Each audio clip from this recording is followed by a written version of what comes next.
नमस्कार. ठरलं तर मग या मालिकेच्या येणाऱ्या भागामध्ये जबरदस्त असा ट्विस्ट येणार आहे.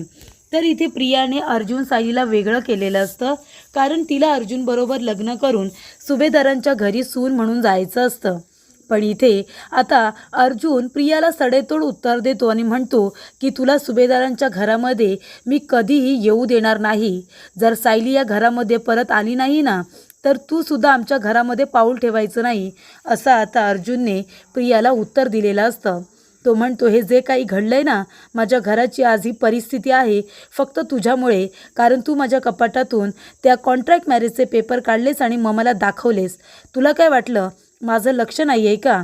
तेव्हा जर आता सायली माझ्यापासून दूर झाले आणि जर ती परत इथे कधी आली नाही, तर मात्र तू सुद्धा हे तुझं तोंड मला कधीही दाखवायचं नाही, असं अर्जुन आता प्रियाला सगळ्यांसमोरच म्हणतो.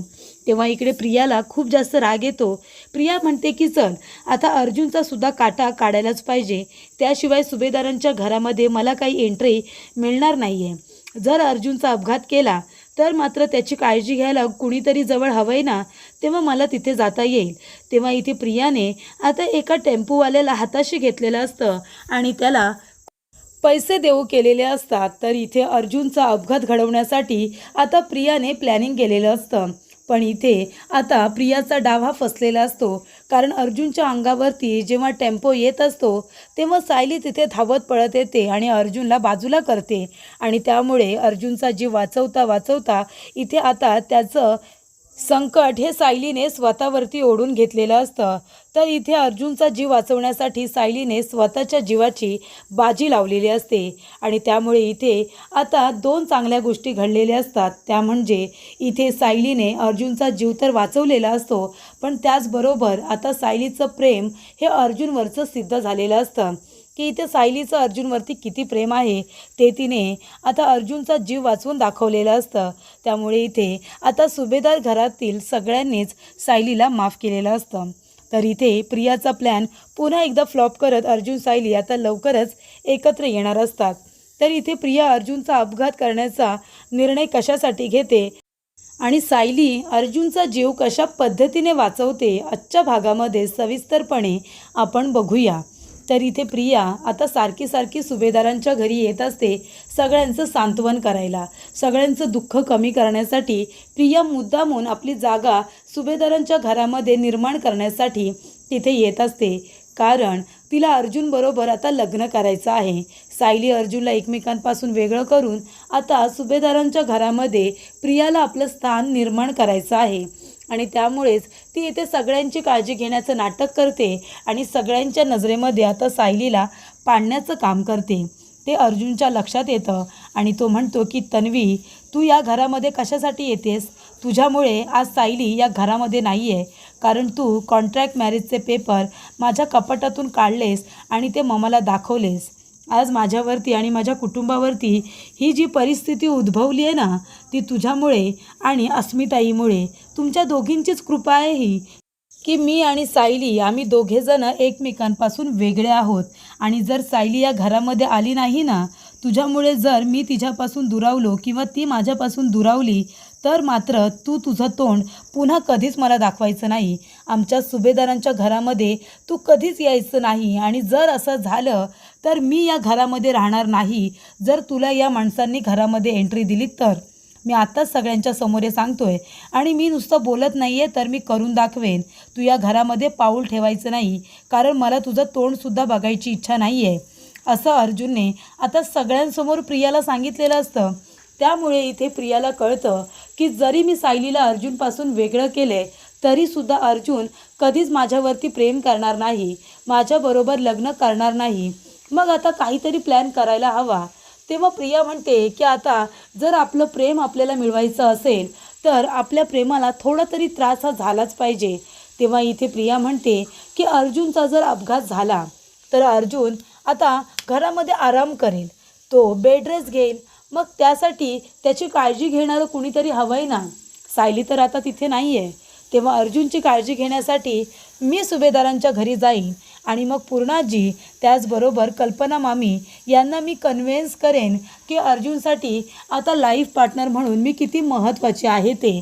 आणि मग माझं आणि अर्जुनचं लग्न पूर्णाजीने ठरवल्यानंतर मग अर्जुनला काही बोलताच येणार नाही. तर इथे प्रियाने हा तिच्या मूर्ख स्वभावामुळे केलेला प्लॅन असतो आणि ती एका टेम्पोवाल्याला हाताशी धरते, त्याला खूप सारे पैसे देऊ करते, अर्जुनचा फोटो दाखवते आणि म्हणते की हा जिथे कुठे बाहेर दिसेल रस्त्यावरती त्याचा अपघात घडून आणायचा.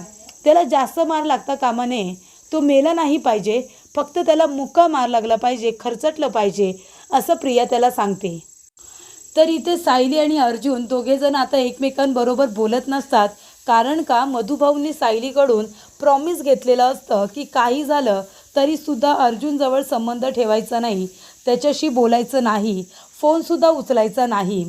त्यामुळे इथे आता सायली मधुभाऊंचं वचन कसं काय मोडणार.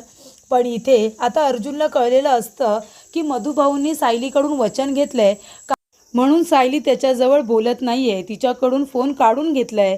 कारण जेव्हा सायलीचं आणि अर्जुनचं बोलणं होत नाही तेव्हा अर्जुन खूप जास्त रेसलेस होतो आणि तेव्हा चैतन्य कुसुमताईला फोन करतो.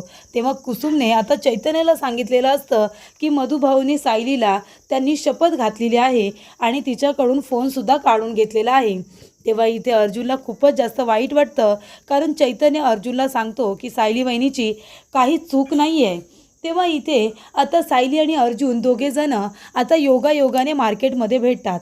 मार्केटमध्ये भेटल्यानंतर आता दोघेही एकमेकांकडे बघत असतात, पण आता बोलणार काय. तेव्हा सायली अर्जुनकडे बघते. अर्जुन तिला विचारतो की तुम्ही माझ्याजवळ बोलणारसुद्धा नाही आहेत का. तेव्हा मधुभाऊंनी तुम्हाला फोनवरती बोलायला नकार दिला आहे, पण तुम्ही भेटून तरी माझ्याशी बोलू शकता. तेव्हा सायली म्हणते मी काय करू मला कळत नाही आहे, एकीकडे माझा नवरा आहे तर एकीकडे माझे वडील, आता मी दोघांनासुद्धा दुखवू शकत नाही आहे, पण मी मात्र कात्रीत सापडली आहे सर. तेव्हा इथे अर्जुन म्हणतो तुम्ही काळजी करू नका, मी सगळं काही ठीक करेन. तेव्हा इथे अर्जुन म्हणत असतो की मी तुमच्याशिवाय नाही राहू शकत, मला ते घर खायला उठतं आहे, आपल्या बेडरूममध्ये तर मला जावंसंसुद्धा वाटत नाही आहे, सगळीकडे फक्त तुमची आठवण आहे, तुम्ही जशा वस्तू लावून ठेवल्यात ना मी सगळं काही तसंच ठेवलं आहे. तेव्हा इथे सायली म्हणते की तुम्हाला जसं हवं आहे तसे तुम्ही आता राहू शकता. तेव्हा अर्जुन म्हणतो की सायली प्लीज असं नका बोलू, तुमच्याशिवाय मला जगणंसुद्धा अशक्य झालेलं आहे. तेव्हा इथे सायली म्हणते माझी परिस्थितीसुद्धा काही वेगळी नाही आहे. तेव्हा इकडे प्रियाने आता ज्या टेम्पोवाल्याला पैसे दिलेले असतात तो टेम्पोवाला बघतो तर काय, अर्जुन रस्त्यामध्ये उभा राहून सायलीबरोबर बोलत असतो. तेव्हा इथे सायली म्हणते की मला आता जावं लागेल, मधुभाऊ वाट बघत असतील. तेव्हा इकडे आता सायली जायला निघते. अर्जुन तिच्याकडे बघत तिथेच उभा राहिलेला असतो. तेव्हा मागून आता तो टेम्पो जोरात मारत अर्जुनचा अपघात घडवण्यासाठी येत असतो. तेव्हा इथे सायली पुढे चालत असते आणि मागे वळून अर्जुनकडे बघत असते आणि तेवढ्यातच तिचं लक्ष मागे जातं तर एक टेम्पोवाला खूपच जास्त फास्टमध्ये येऊन आता अर्जुनला उडवणार असतो आणि तेव्हा सायली अर्जुन सर बाजूला व्हा असं म्हणत असते, पण अर्जुन तिच्याकडे बघण्यामध्ये पूर्णपणे हरवलेला असतो. तेव्हा सायली आता धावत पळत जाते आणि अर्जुनला बाजूला करते. तेव्हा इथे अर्जुन मात्र बाजूला होतो, पण सायलीचा अपघात होतो. तेव्हा सायलीच्या डोक्याला आणि हाताला आता जबरदस्त असा मार लागलेला असतो. तेव्हा अर्जुन धावत पळत तिच्याजवळ येतो. तर हे सगळं चित्र आता चैतन्याने बघितलेलं असतं, कारण चैतन्य गाडीमध्ये बसून सगळं काही बघत असतो. एक टेम्पोवाला मुद्दामून अर्जुनच्या दिशेने येत होता हे त्याला कळतं, पण सायलीने त्याचा जीव वाचवलेला असतो, पण स्वतःचा जीव धोक्यात घालून. तेव्हा इथे आता अर्जुन धावत पळत जातो, सायलीला उचलून गाडीमध्ये घेऊन आता हॉस्पिटलला घेऊन जातो. तेव्हा इथे आता सायलीच्या डोक्याचं रक्त, हाताचं रक्त अर्जुनच्या पूर्ण शर्टला लागलेलं असतं. तेव्हा इकडे एमर्जन्सीमध्ये आता सायलीला आतमध्ये घेतात आणि तिच्यावरती ट्रीटमेंट चालू करतात. तेव्हा चैतन्य आता घरी फोन करतो आणि सांगतो की सायलीचा अपघात झालेला आहे. तेव्हा आधी तर सगळेजण इग्नोर करत असतात, पण जेव्हा कळतं की इथे अर्जुनचा जीव वाचवताना सायलीच्या जीवाची बाजी लावलेली आहे तेव्हा सगळेजण आता खूपच जास्त टेन्शनमध्ये येतात. तेव्हा त्यांना कळतं की सायलीचं अर्जुनवरती किती प्रेम आहे, तिने स्वतःच्या जीवाची इथे पर्वा केली नाही आणि अर्जुनचा जीव वाचवला. तेव्हा इथे मधुभाऊंना सुद्धा कळतं आणि इथे आता कुसुमताईला सुद्धा कळतं. तेव्हा सगळेजण आता धावत पळत हॉस्पिटलमध्ये येतात. अर्जुन खूपच जास्त रडत असतो. चैतन्याला मिठी मारून. तेव्हा इथे कल्पना, पूर्णाजी, प्रताप काका, अश्विन सगळेजण आता हॉस्पिटलमध्येच असतात. तेव्हा अश्विन आता तिच्यावरती ट्रीटमेंट करत असतो. तेव्हा इकडे कल्पना म्हणत असते की अश्विन, अरे कशी आहे सायली? तेव्हा अश्विन म्हणतो की मम्मा, खूपच जास्त क्रिटिकल कंडिशन आहे, कारण खूपच जास्त ब्लड लॉस झालेला आहे. तेव्हा इथे ब्लडची सुद्धा गरज लागणार आहे आणि ऑपरेशन झाल्यानंतर आपल्याला त्याला 24 तासासाठी अंडर ऑब्झर्वेशन ठेवावं लागेल. जर शुद्धीवरती आली तर ठीक, नाहीतर कोमामध्ये सुद्धा जाऊ शकते, असं अश्विनने सांगितलेलं असतं. तेव्हा इथे चैतन्य म्हणतो की एक टेम्पो अर्जुनच्या दिशेने येत होता. अर्जुनचं लक्ष नव्हतं, अर्जुनचा अपघात होणार. तेवढ्यातच सायली वहिनीने अर्जुनचा जीव वाचवला आणि स्वतः मात्र खाली पडली. तेव्हा इथे आता पूर्णाजीला आणि कल्पनाला खूप जास्त वाईट वाटत असतं, कारण त्या दोघीजणी सायलीला नको नको ते बोललेले असतात. तर इथे अर्जुनवरचं प्रेम खोटं आहे असं सायलीला बोललेले असतात. तुमचं लग्न खोटं आहे, प्रेम खोटं आहे, तुम्ही आम्हाला फसवलं. पण इथे सायलीने अर्जुनचा जीव वाचवून बायको होण्याचं कर्तव्य पूर्ण केलेलं असतं आणि तिने सिद्ध केलेलं असतं की तिचं अर्जुनवरती इतकं प्रेम आहे की स्वतःच्या जीवापेक्षाही तिला अर्जुनचा जीव महत्त्वाचा वाटतो. त्यामुळे इथे अर्जुनला तर माहितीच असतं की सायली त्याच्यावरती खूप प्रेम करते आणि ती सुद्धा त्याच्याशिवाय जगू शकत नाही, कारण तो सुद्धा तिच्याशिवाय अपूर्ण आहे आणि सायलीसुद्धा अर्जुनशिवाय अपूर्ण आहे. तेव्हा इथे पुन्हा एकदा सायलीने सुभेदारांची सून असल्याचं कर्तव्य पार पाडत अर्जुनचा जीव वाचवलेला असतो. त्यामुळे सर्व सुभेदारांना खूप जास्त आनंद होतो. अर्जुन म्हणतो, मामा बघितलंस ना, तुला वाटतं की सायली खोटारडी आहे, सायलीचं माझ्यावरती प्रेम नाही आहे, पण सायलीचं माझ्यावरती किती प्रेम आहे ते तिने सिद्ध केलं आहे.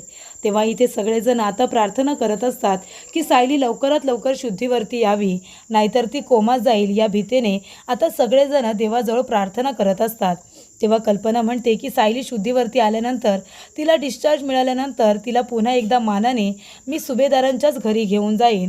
आणि ती मधुभाऊंची माफी मागते, कुसुमची माफी मागते आणि म्हणते की आम्हाला माफ करा, पण सायलीला मी आता सुभेदारांच्या घरी सून म्हणून मानाने घेऊन जाणार आहे. तिला तिचा अधिकार आणि हक्क परत मिळवून देणार आहे. तेव्हा इथे कल्पनाची ही आता इच्छा पूर्ण होणार असते.